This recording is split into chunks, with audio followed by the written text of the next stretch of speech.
Hi everyone, I'm Damien. And I'm Jeremy. Welcome to our Suburb Data podcast, where we cover everything from property investing to expert busting. If you're new here, we share our personal and professional experiences from over 20 years in the game. So you skip the mistakes we made and go straight to property investment success. Jeremy, we're going to be discussing the federal budget 2026 and how it impacts our audience and property investors alike. Yeah, big news, lots to get through. Do you want to summarise the key changes? Yeah, I think the big ones is obviously negative gearing, right? So pretty much from 1st of July 2027, you'll be ineligible to claim negative gearing, which will reduce your taxable income.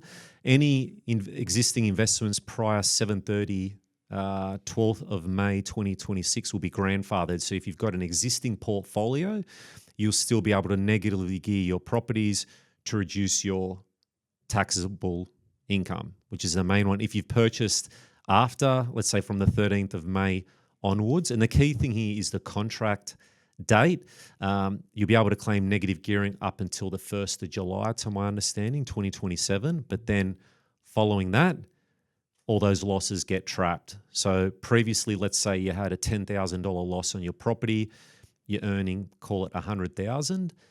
100,000 minus 10,000 brings down your taxable income down to 90,000. Now what will happen is those losses obviously still needs to get passed through, but the losses will get carried forward and keep accumulating to either that property goes positively cash flow, or if you sell the property down the track in the event of a CGT event, and potentially if you've got other properties that are positively geared, you may be able to move that over to that negatively geared property. So we'll go a bit more high level today. But the thing that you mentioned there, the negative gearing is the big one. I don't actually consider it to be the big one, but I know that a lot of property investors will consider that to be the big one.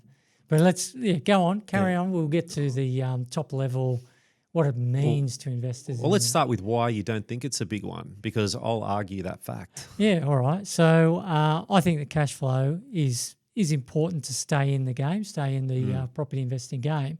But what really makes a property investor successful, wealthy, is the capital growth. So my first concern when the budget announcement came through was what's happening to capital gains tax, because that's important to me. The cash flow I can understand is a problem for some investors, but like you said, it's trapped up until a point. You don't actually lose it. It's just that you lose it for now and gain it later. So you're still not worse off over the long run. It's just you have a cash flow problem, which could affect serviceability. Well, that's the big one, right? If you want to accumulate a portfolio, it's just gotten a little bit tougher, right? So I think it's really going to hurt people trying to actually get into their market, into that sort of first or second property.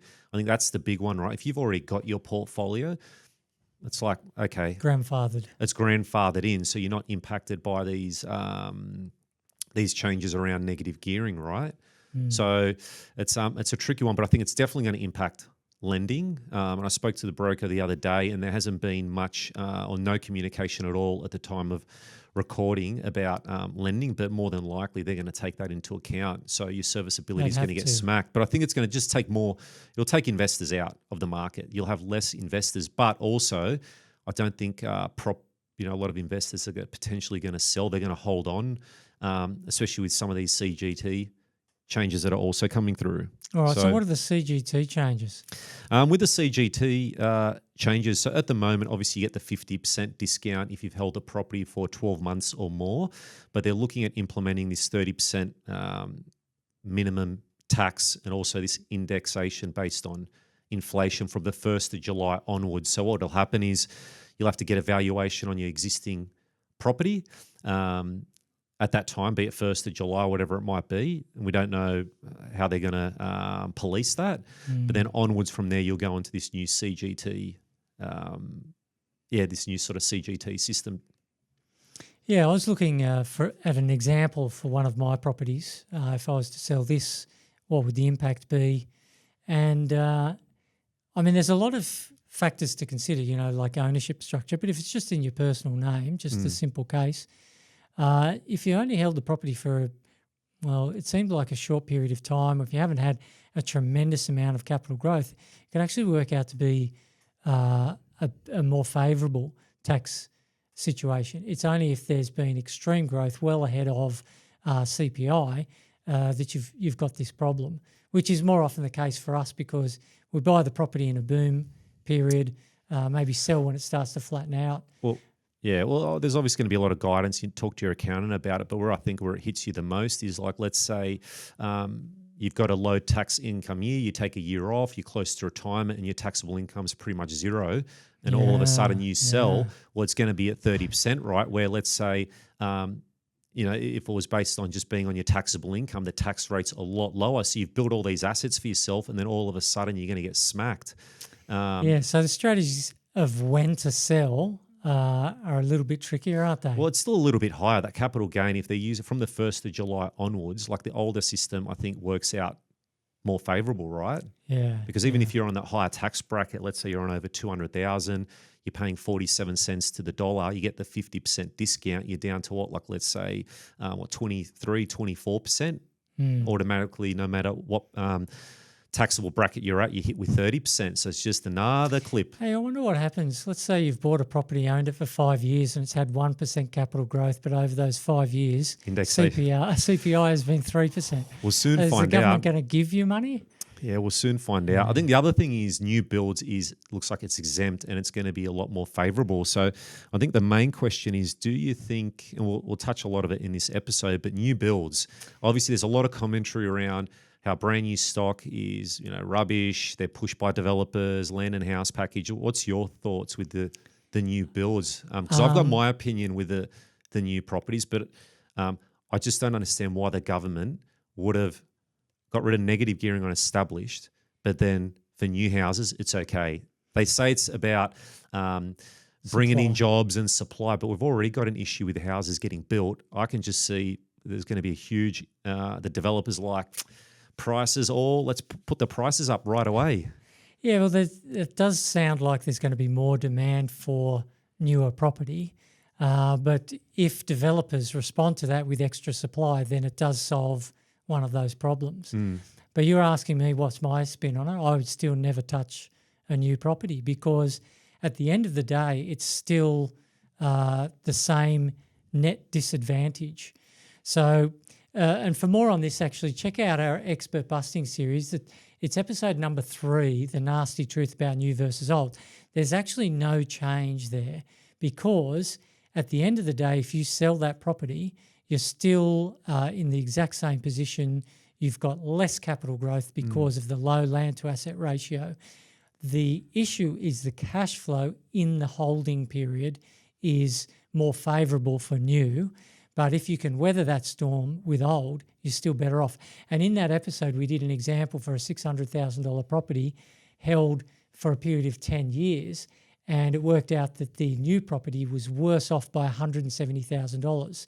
In the new tax regime, it will be exactly the same. Assuming you sell the property at the end, it's exactly the same. I think the new property advisory firms that push these type of assets, like small block, maybe small property, charge a fortune for it. They're going to obviously push the fact that it's negatively geared, it helps you with your cash flows, good for serviceability, accumulate. So I think there is going to be demand in that sector. And I think the challenge is also it's going to be hard to keep up with that demand. I think those markets will see price growth. It's just normal, right? Because you're creating more demand in that pocket, but then you're also these new home buyers that are going to go on these fringes are also competing against these new investors. So it just doesn't make sense to me. And, with the population still coming through from overseas, there's just no limitation. I just have no idea what the government's thinking. Yeah, it's interesting too that, like you were saying, it's only for new. So I think I heard someone say that home buyers won't be competing with investors for established property. But established property is generally more expensive than new property because of the higher land values of those areas. So it's precisely the areas the first home buyers cannot afford to get into now for the new property on those fringe suburbs, those greenfield estates where property is generally cheaper, now they are competing with investors. And like you said, with that increased demand, those prices are going to go up. It takes a long time for developers to respond to that increased demand. So it might be after this government's term of office that you actually start to see the supply match the demand. I've also heard a lot of, I guess, some commentary out there from certain organisations where they're saying, this is why you got to invest in these blue chip. I always see this blue chip assets and blue chip stock, where there's just a lot of owner occupiers in there, and these regional markets are going to get hit. I don't think regional markets will get hit because the yields are typically better there. I still think these regional markets, because they're at a lower price point, so you're taking on less debt, and also the yields are typically better there. So I think maybe more than anything, maybe these sort of higher end properties might get. Yeah. So what was their argument? I think maybe you get less investors out. So let's say you go into a pocket that's already built out. Let's just think about it. You're going to cut out a lot of investors, potentially maybe less rental properties there. I don't know, but like, where are you going to allocate your cash? Because a lot of people obviously use property as a vehicle to build up their wealth. I think a lot of funds are going to go into super, and self-managed super fund, I think, is going to become very popular. And I think accountants are going to get busier, definitely busier. But the government just seems to keep making us jump through hoops, just making it so difficult all the time. Yeah, and that's my big complaint. Like, everyone's talking about this supply constraint.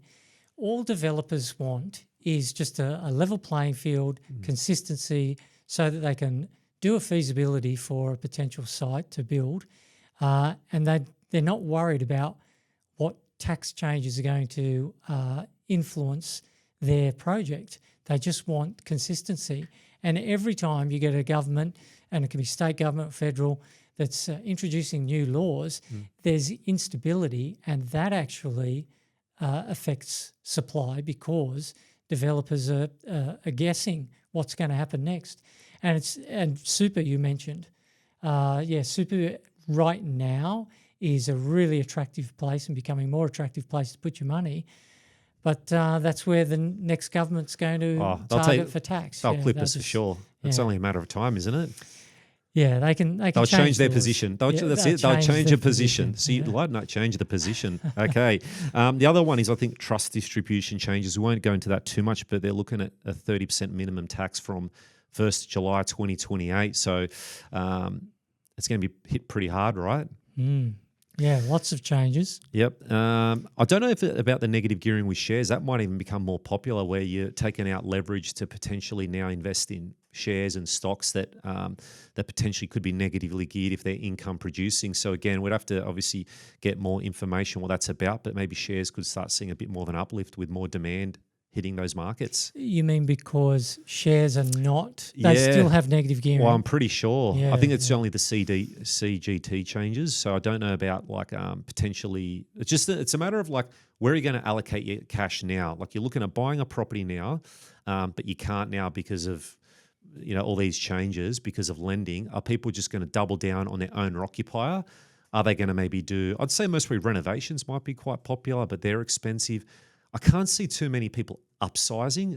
The reason why you'd upsize is you upsize to a bigger property, and then maybe because it's tax-free, your own home, there's no changes there. You might go from that $1 million property to that $1.5 million property, and then if you add the growth over the years, in 10 or 15 years' time, that house is going to be worth a lot more because of the tax-free exemption on your own personal home. I just can't see people. Do they go through the hassle of selling their own home, paying stamp duty, buying back in again? It's going to impact your lifestyle. I just don't think there's going to be a big flood there, but I think super is definitely going to be a lot more popular as a structure for property investing, and potentially a little bit of business too, setting up these business bucket companies. Okay. Companies, yeah. Yeah, a lot of these business bucket companies are set up by renovators that do it professionally. So yeah, it makes sense for them, doesn't it? Because they're paying tax not based on the typical CGT. It's seen as a business. Yeah, and it's also about so the government says it's all about improving housing supply and helping first home buyers. Does that make sense? Yeah, I can't really see. I mean, apart from just general extra supply helping, I can't really see how it helps first home buyers. Certainly not in the short term. I can see rents going up, which would hurt the first home buyers looking to save and get into the market. So especially for established properties, rents are going to likely grow. I mean, last year I did some calcs for the last 12 months, and I've noticed that rents have grown by twice the rate of inflation. So if that sort of accelerates, that's making it very difficult for first home buyers to save for this deposit. They also mentioned that they, according to Treasury modelling, rents are only going to go up by $2. The median rent, $2 per week, which I find just staggering. Like how, modelling, I'm picturing a model on a catwalk fall off her heels. That sort of modelling, because the median rent went up by about $40 last year alone. This is going to accelerate it. So where the hell do they come up with $2? It'll be the median rent will grow by more than $2 in the next 3 weeks. Yeah, according to what's happened last year. That's if there isn't an acceleration in rents. I think the big challenge is they can change tax rules overnight, but you can't build homes overnight, right? That's right. Like it's a big issue. So we've got a question here, like, why are the politicians focusing on investors instead of construction bottlenecks and housing supply? They're obviously, letting the migration happen, bringing people in, but it's still not fixing the problem. And another fact is, 20 years ago, we had no debt, did we? The government, like Australia, had no debt 20 years ago. Yeah, I was surprised when you around 2026. What were those dates? So 2026, just before went over 2006. to Kevin. Yeah, so 2007, we're actually in a surplus. We had money, and then Kevin Rudd took over at the back of Labor took over at the back end of 2007. And now, what's the debt up to now? It's over $1 trillion. So our debt keeps rising. Yeah, we'll just put the interest rates up. You know what I mean? We're the ones that are dealing with it, and it's forecast to reach 1.25 trillion by 2029. So they're not solving the big problem. They're looking for revenue, but it's like bring the debt down, bring our expenses. They just can't control. It seems like they're like an apprentice, aren't they? The government, but they're buying the Ford Raptors on loan. That's what it's like, right? The apprentice buys the Raptors. That's a great analogy. But you're not going to win an election by promising belt tightening. You've got to promise big things. You've got to spend money to achieve those promises.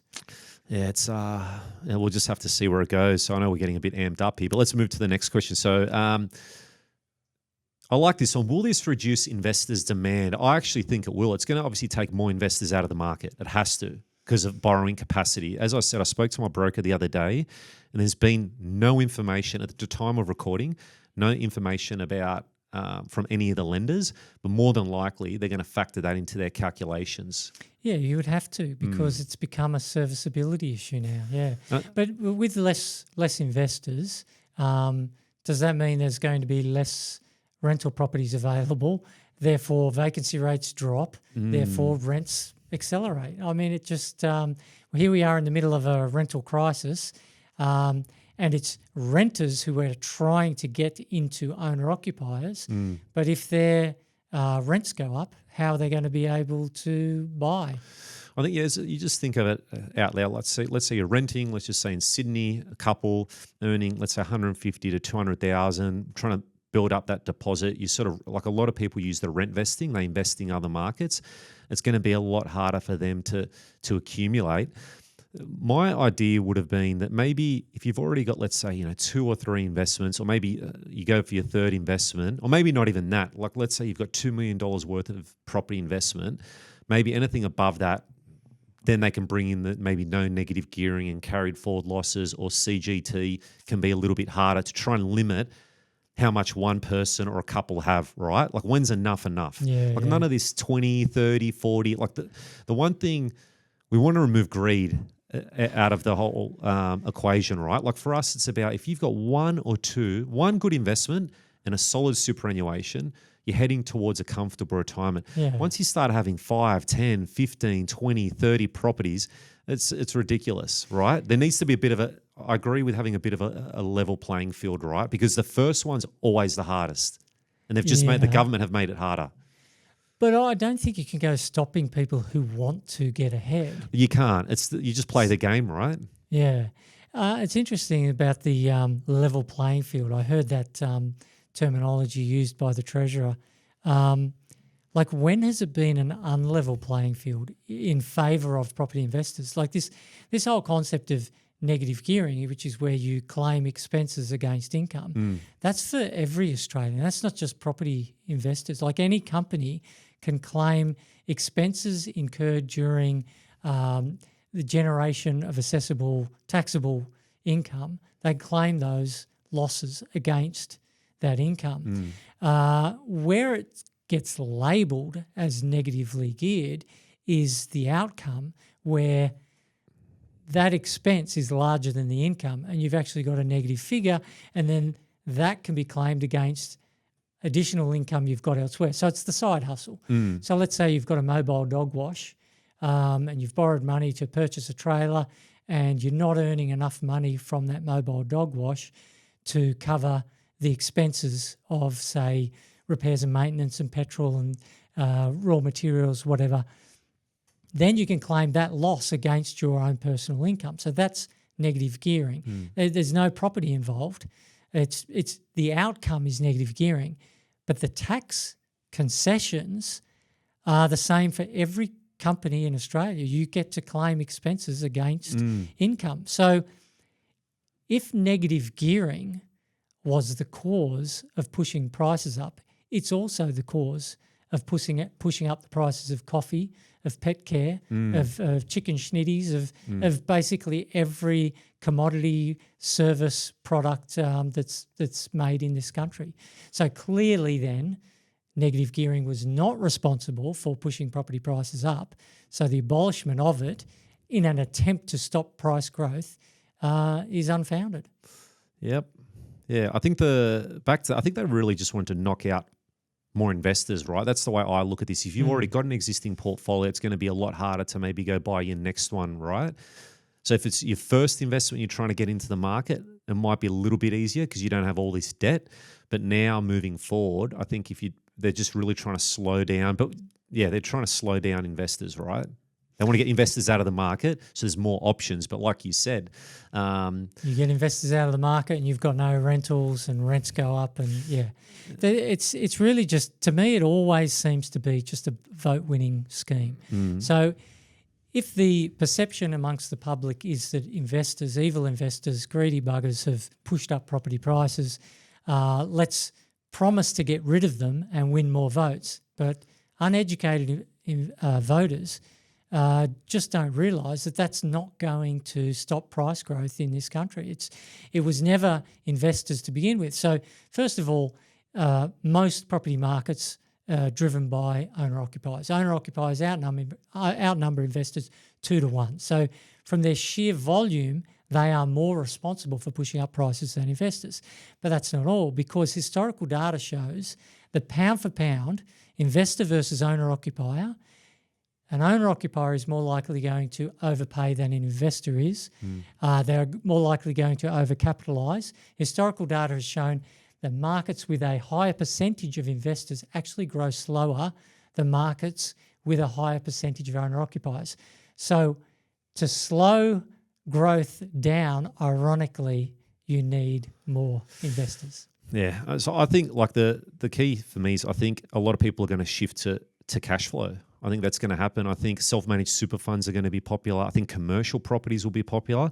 The challenge with new builds, obviously we talk a lot about supply, and you can do research. I think some markets that have tight supply, there is still a little bit of supply coming on, but a lot of land and house packages, I think the ones that are going to do well are the ones that don't have that constant massive farmland surrounding around, right? Like the ones that are just sort of trickling on supply, maybe only 100 blocks come up depending on the area. I think they're going to see huge uplifts potentially. but I just don't know how that helps. And a first-time investor, because it's just First home buyer. Home buyer. Apologies, and I think, and the build quality. That's one thing I'm worried about, because it just cut corners. You get these subcontractors in with these builders, skip things. It's just that's could be a nightmare. Another topic was how do we cut red tape to help developers create more supply? But if it's hands off, then you get Opal Tower, you get flammable cladding, you get shanty towns. So there has to be some controls to protect buyers from, shoddy workmanship. It can't be just go for it, hell for leather developers, give us more supply. I think Prime Minister said that the new properties helps you invest in yourself, but also helps Australia. Invest in Australia. Yeah, like it's just something ridiculous like that. And I think granny flats will potentially be popular also. To help with cash flow? Yeah, help with cash flow. I don't know, again, how they're going to police it, but if you've got an existing property, duplexes might be quite popular, but then if all the building costs go through the roof because there's no builders, because there's just so much demand for this new stock, I can just see this as an absolute nightmare. Really? Because is that your overall approach? This is going to create a nightmare? Well, I mean, like a nightmare from the point of view of this brand new stock. Like if investors target brand new properties, the prices are going to be through the roof. I think a nightmare from the point that the builders are going to jack up all their prices quite significantly. Well, they will adjust based on supply and demand, and if there is increased demand, they have the option there, but then eventually they will respond with more supply and balance will be restored. I actually think, like, my overall take of this is storm in a teacup. It won't stop prices from growing. Capital growth is still the chief driver of why we invest in real estate. Australia is still a great place to live, unless you accompany it with a real big crackdown on migration, so population growth, stop people from having babies, no more people to the country. That combined with additional supply, yes, that will certainly thwart any capital growth. But my overall take on this is just business as usual. Like, I'm not going to change anything in my strategy. I'm not either. But we've already, obviously accumulated. I think it's moving forward for the new people trying to start out, new investors in our audience. It's going to be tricky. So how about, I've got a question coming through. So if these reforms go ahead, does the buy endless investment property strategy still work the same? I think obviously it's going to impact your lending a lot. And back to your point, I think growth will slow down. I think over the next, you disagree? We should come back and... Generally in Australia, but when have we ever been concerned about that? Because we're targeting those markets where you're getting double-digit growth anyway. So, it still doesn't change my strategy. Where am I going to buy next? What am I going to buy? I think the lower yielding markets might get hit a little bit more. I think investors naturally go for cash flow, right? Like when they're doing their shortlist, they want yield. You can say what you want. We know growth is the main thing, but we know a lot of investors shortlist by yield. It's one of the key factors, right? Yeah, the only thing that would sort of, maybe you're right about the slowing of Australian property generally, because the vast majority of investors are uneducated and their focus is on yield. So, I think there could be a slowdown generally, but not in those hot markets where demand massively exceeds supply. Well, let's just look at some data, because we are obviously a data business and podcast. But let's say Darwin's up about 22% over the last year. This is for houses. Perth is up 27%. Sydney's up about 10%. Melbourne's up about 7%. And this is based on our typical value. We don't use the Catality Hedonics Index. Ours is a little bit different. Brisbane's up about 12% and Adelaide's up about 19%. So I have I have removed some of these markets that have low statistical reliability, but overall around 17% just for houses alone, and then units are up about let's have a look. Units are up about 12% over the last year. So I think unit markets will be a little bit popular. Also, I think they have been popular because of the lower price points, and I know there's, again, listening the commentary that's out there saying that units are going to be going to skyrocket and all this stuff because the yields are better. Net yield isn't really that much better for units because of all the body corp costs that you have. So you need to factor that in. You always have to look at the net yield. So units are favorable because it's at a lower price point compared to houses. That's why, because you're not taking on as much debt. So instead of buying a house in, let's say, Darwin for $800,000, you can buy a unit for $476,000 as an example. That's amazing, isn't it? State capital. You know, like the yields in Darwin alone, 7.1% for units. But if you have a look at Perth, for example, units are up around that sort of 760 now compared to houses, which is close to, you know, it's like what, 1.3 based on the typical values we're looking at. Right. Yeah, so you can obviously go into these other markets. That's just the typical overall. But markets are moving. I just think that they might slow down slightly, but who knows? We'll find out in the next 12 months. And I think we'll do some more regular updates, right, about how the markets are tracking, because that's what we're about, right? Yeah. The data. Yeah. The other bit is, can investors still carry forward losses? So this is the whole idea is it won't be negatively geared, but you can carry forward your losses. So let's say the property costs you $5,000 one year, next year it's another $5,000, the third year it's another $5,000. That's $15,000 in losses that you've accumulated. And let's say in year 4 you've had positive cash flow of, let's just say, $15,000 as an example. Your net amount is zero now.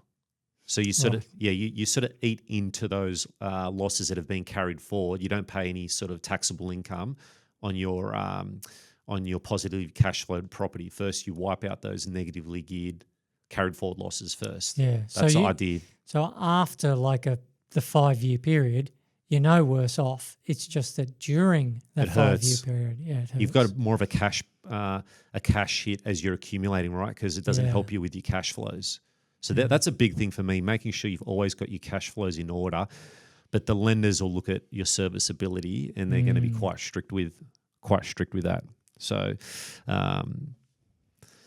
what else have we got here?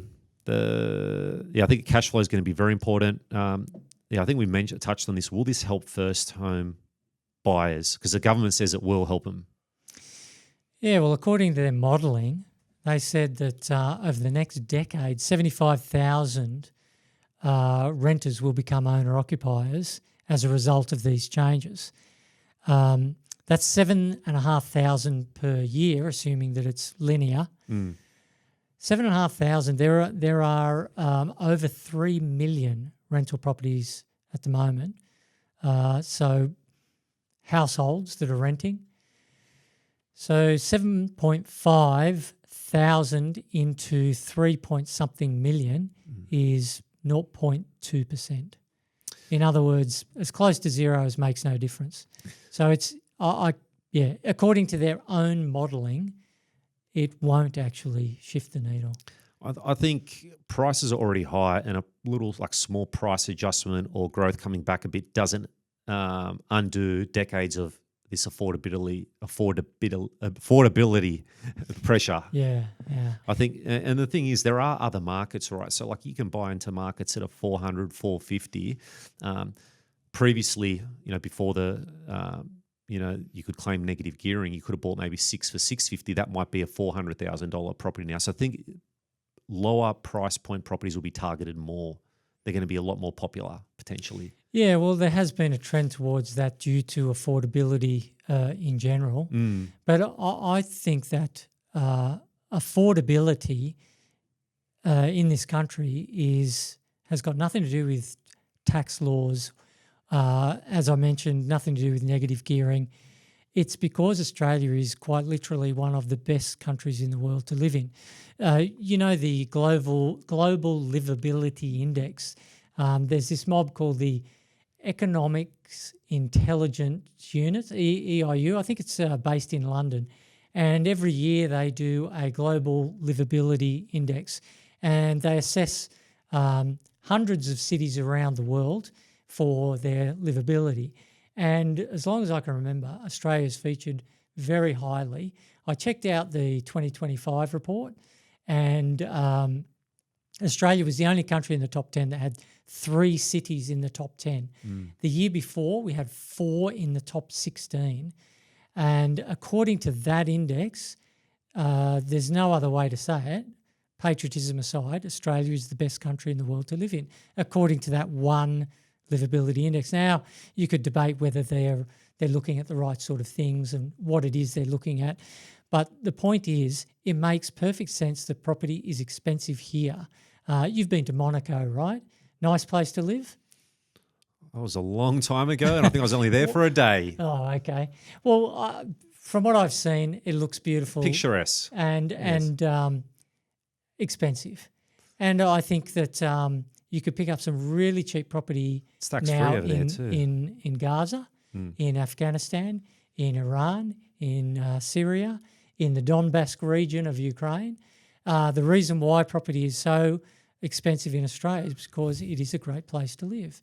And that makes sense. I mean, you buy a cheap car, it's not a good car. You have a very good car, it's going to cost you more. It just makes perfect sense that property is expensive here because this is a great place to live. So, I don't think that the affordability problem is something we need to fix with civil war or corruption in the government or economic bankruptcy. I think the big problem is the government always they harp on about they're helping, the battler, first home buyers, but I don't see how any of this helps. Do you? Yeah, I can't this is see the whole it making a huge difference. And certainly long term, it's going to have zero impact long term. It's like everything. It's just a vote winning thing. And I think we spoke about this. Like, what about renters? Could they end up worse off? And they could. Less rental properties could put pricing pressure in these areas that have very low vacancy already. Yeah, I mean, if you were to ask me, can the rental crisis get any worse prior to this budget? I would have said no, but here we are. It's incredible that, so many renters are screaming that they just cannot make ends meet, and these tax changes are bound to accelerate rent growth when already it's growing at twice the rate of inflation. And on the other, like as I said before, I think the government's obviously shown they can't control their expenses, right? With I'd love to see trillion. where they're spending their money, if they're getting these first class tickets wherever they're going, or there's too much slippage for me. So like I agree, Australia's a fantastic country. Obviously, you can build your wealth, and we've got a lot of opportunities here. But I don't like the idea of working 4 months of the year for free. And handing it over to the government. Yeah, look, obviously there's some things they do right. It's always so easy to pick at the bad stuff, so we do, but there are a lot of things where, with obviously the migration and issues that are going on around Australia, I think there's been a bit of a lapse in, just a lapse, to be honest. So yeah, I must admit, this is probably the, I'm not an expert on health, policing, education. All I know is property, and so that's the only one that I can comment on. So whether the government's done a good job with those other things, I don't know. The only thing I know that I can vote on well as an informed voter is the stuff that I know, and that's this. Let's move over to property. So new builds, are they the obvious choice now from an investment point of view? No way. It's exactly the same. If you buy a new property versus an old property, hold it for 10 years, sell, you're still better off by well over $100,000 for we calculated in that episode number 3, $170,000 better off buying old than new over 10 years for a $600,000 property. It doesn't change anything except for the cash flow along the way. I think the new builds, the builders, developers, off the plan, Spruker's just got pretty much free marketing, right? Like with everything that's going on. Yeah, so I think a lot of uninformed investors will head that way. Now, we hear this term a lot, blue chip property. Is there such thing as a blue chip? Blue chip and investment grade, no such thing. No such thing. I can't remember the episode we did on expert busting series, but we covered that. What measurements I did in historical data is I looked for what's the maximum price paid for a property in a particular suburb and what's the minimum. How has that range, that percentage difference changed over the years? Now, if there is such a thing as an investment grade property within the same suburb as the polar opposite, an anti-investment grade, like a C grade property, then you should see an ever widening gap as one outperforms the other. Instead, the gap has actually narrowed over history. So and it's the same with suburbs within a city. There's no such thing as investment grade or blue chip. I think this is a big one for me with some of the what I've looked at, but I think some property investment firms will struggle. I think the one or two employee BA firms might struggle a fair bit because they've just lost their investment clientele. So if you're struggling to get one or two or three clients, I think it's going to really hit you pretty hard, right? If that's your pure focus, I'm a buyer's agent, I work for myself. Obviously, for owner-occupiers, maybe no, if that's what they specialise in. But I think for smaller investment firms, they're going to struggle a little bit more. You reckon? I was wondering about this. Like, if it's their clients are experienced investors, like if it was me, like I'm not changing anything. So my buyer's agent is still hunting for a property for me at the moment. There's no changes there. But then a novice investor, what will they do? Will they just shift their focus to new, or will they just exit the market? And so I think it comes down to the buyer's agent. If it's a firm that targets novice investors, maybe it will be different to experienced investors. I think it'll be maybe firms that focus on maybe like higher yielding type assets at that lower price point. I think will benefit maybe a little bit. Because like let's say you had your pre-approval ready to go to buy a $700,000 property. Now you got to redo that pre-approval with these changes that have been implemented. But I would call those the yield-focused investors. I'd call them novice investors. So what will investors look for now? I think we touched on this. I think super is going to be very, very I think it's going to become very popular, self-managed super funds. So if I can't do it in my own name now with the tax advantages, I will do it within the super funds. Yeah, and the risk there is the whole deal with super is you're holding for the long term. Will the government target that as the next, these people have got some money, let's take that. Rent vesting. I think it'll change slightly. Again, if you do see property as a vehicle to create wealth, it's going to be harder maybe for you to buy that sort of second or third or fourth property. I'd be trying to target my owner-occupier if you're looking to buy your principal place and you want to build a bit of stability in your life. You may need to forego some growth for that, depending on what your strategy is. We talk a lot about diversification, but look, I still think it makes sense. You just got to do your numbers, right? You got to do some modelling. That's really the key part to it. Not modelling like the Treasury did with the median That's why you're rent laughing. going up by $2. I think granny flats will be more popular. I know they're a little bit more. They've obviously picked up with the build cost, but I think if you can get a granny flat, depending on the area, that'll help cash flow wise. If you are looking at trying to inject more cash flow, maybe small type of renovations. I can't imagine it's going to make too much of a difference. Commercial property. Yeah, commercial property. I think, definitely it's going to be, a little bit more attractive, right, because of the yields. Yeah, for those investors that can afford to buy commercial, the yields could draw more people towards commercial. Yeah, I think we touched on the super. Again, I think it's going to be a bit more favourable, but who knows, the government almost already touched that too. What does grandfathering mean? It just pretty much means that, if you've held a property before that federal budget, an investment property, you're pretty much safe. Yeah, so it's good. So you can grandfathering good generally. Well, I don't think they wouldn't have changed that.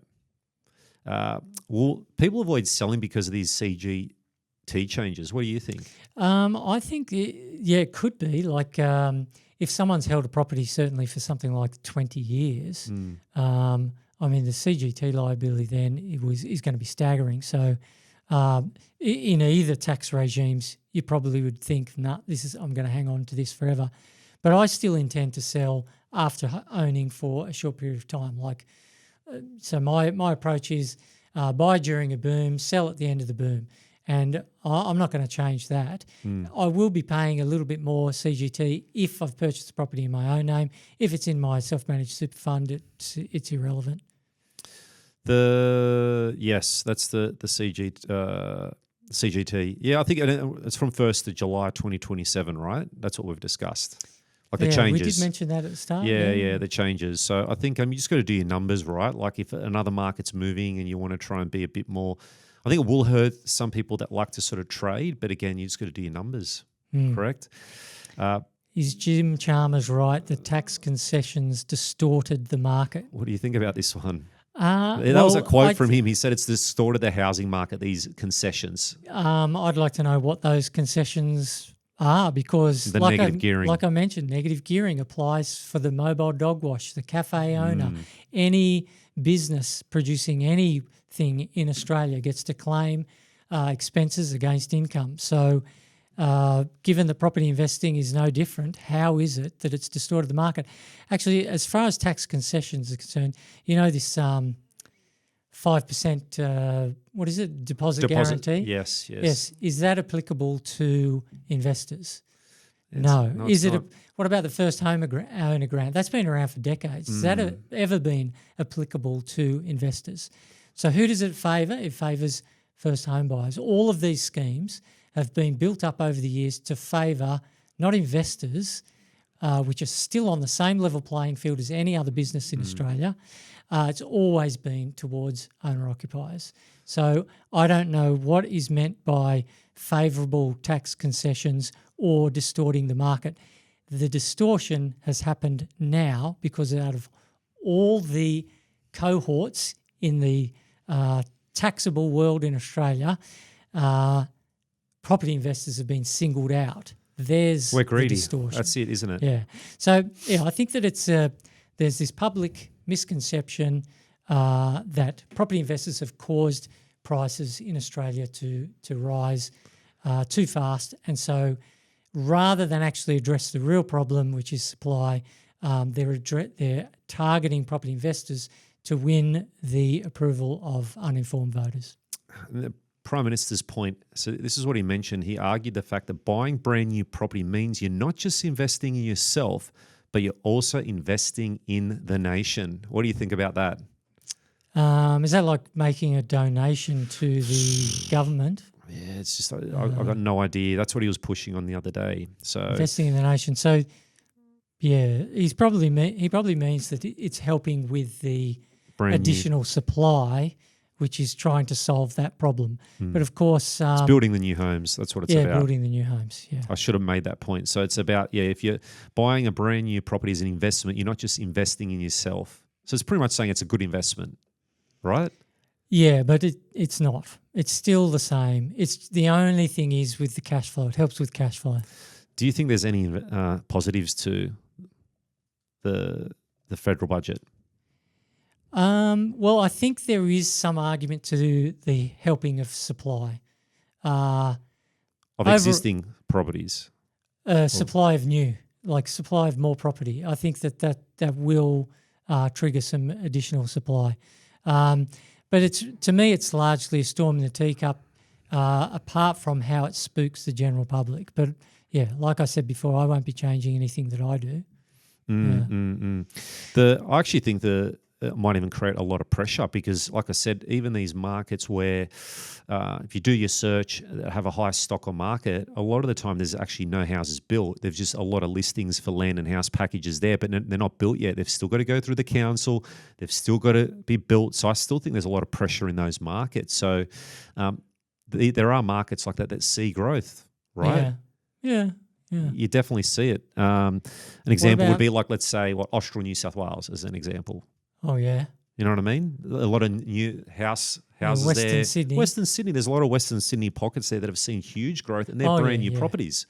Yeah, you can get growth in new properties, but if there are two properties side by side, one's new, one's old, they're in exactly the same sort of market, all other things being equal, the old one will outperform the new one because of the better land asset ratio. I think so this is a question that came through. So should property investment be treated differently from investing in shares or businesses?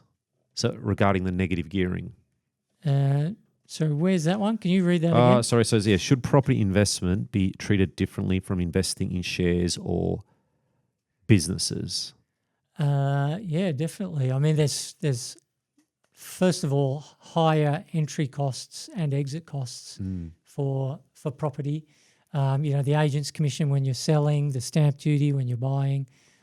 So that sort of illiquidity, I think, is different. And also shares, no one's ever complained about investors buying up all the shares, so there's none left over for the rest of us, but there is that cry for property. We need to see if there's going to be any changes with negative gearing if you're building a share portfolio, right? There's yeah, obviously okay, CGT. yeah. I think the CGT will kick in for that, like the changes for the shares, to my understanding. You can always talk to your tax accountant, but it's more about negative gearing. So now, let's say, where are you going to move your money now? Like you could say, okay, well, instead of me buying a property, I'll obviously talk to your accountant. You might buy a high growth index fund that produces some sort of income also, so growth and income. We've done an episode on that with our shares versus property, and people might look to gear into shares instead, so it might create obviously a push in that share market.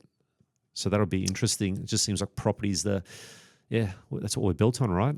Everyone loves real estate here. The whole economy is dependent on it, and that's one of the reasons why I think most of this is a storm in the teacup.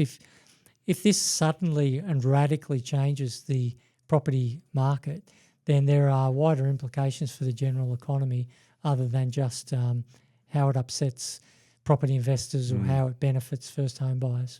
I think so what should investors do from here? So I'd say don't panic. I'd say don't go out and rush and buy a brand new property just for tax advantages. I think look at your own circumstances. What planning have you got coming up? Like, what's your strategy? You're looking at buying an owner occupier. Are you looking at buying a portfolio where you're planning on rent vesting and buying investments, but now you're like, okay, well, I'm going to buy my owner occupier instead. Have a sit down and work out what your plans are. I think they're my sort of key takeaways. Just, focus on yourself. And I think that'll most probably be the big one where a lot of people maybe thought about rent vesting. They might try and see if they can buy their own home because that's pretty much tax-free, right? But we don't invest because of that, right? Yeah. Mine would be just business as usual with only one exception, and that is you're going to need tighter cash flow management. So you're going to have bigger surpluses, a bigger buffer in place. But that's the only difference.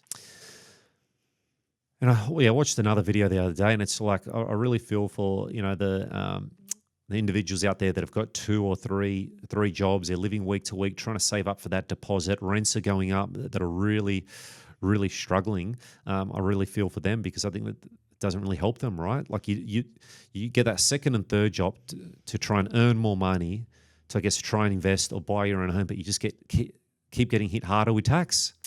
Yeah, tax and higher rents and inflation. We're just getting into more debt. Yeah, well, eventually, if nobody can afford to buy property, then property prices stop going up. So, I can't count. I mean, it's every year someone is saying, property's unaffordable. It's been going on for decades in Australia. But if it's unaffordable, then how come prices just keep going up? Obviously, someone can afford to buy. And that brings us to this concept of the intergenerational wealth gap.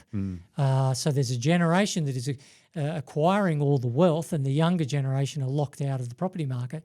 But the thing is that older generation is going to die one day and pass on all that wealth to the next generation, and then they'll be the wealthy generation. It's life renters caused by property prices. It's nonsense because of inheritance. Some people say, well, not everyone's going to get an inheritance. Well, that's true, and not everyone has eyes. Not everyone has picked the right parents. There's always going to be people who are less fortunate, but that's not an intergenerational wealth problem. So if there is inheritance, and it is coming later, so people are staying at home longer, they're educating longer, they're marrying later, they're having children later, and they're living longer. So that inheritance is coming later. And I heard someone else say something along the lines of first home buyers should not be dependent on an inheritance to get into the property market. Well, I don't know who wrote that rule. Like, why not? You could go an extra step further and say, well, the prior generation should not have had to rely on a 5% deposit or a first-time owner's grant or high LVR mortgages or mortgages at all. Go back another generation, or an education, or a good education. Apparently mortgages first arrived on the scene around the 1930s. So before that, people used to pay in cash. So everyone's just using what they've got available to get into the market. And if inheritance is now it, well, you use it, you adapt. It's not everyone's God-given right to own a property. You still need to work towards it. Should we have to change our lives for climate change or AI? This is how it is. We need to adapt. Yeah, my message would be, obviously we get hit pretty hard in the media. Property investors are targeted. We're greedy. This, that. I think a lot of the time it's about you've had to sacrifice a lot, right? Like you've made changes. Like some people obviously get it easy and they shouldn't be crucified for that either, right? Like it's like everyone's got something to say. And I just think put your head down, save hard. We've done it. I've packed the shelves at Woolies. I've done all these different side jobs. Like you got to hustle a little bit because that builds, that obviously builds a bit of strength. And I think trying to get that first property is always the hardest. So anyone that thinks they can't do it, I just think just try and put a little bit away, come up with a plan, try and create some surplus. You've got your superannuation there. If you can get into that one investment property, you're still going to be better off long term, right? They're not doing anything at all. Like don't go out and go buy that, I don't know, a brand new Ram or something on like for 150,000. This property investment's too hard. I'm just going to go burn my money.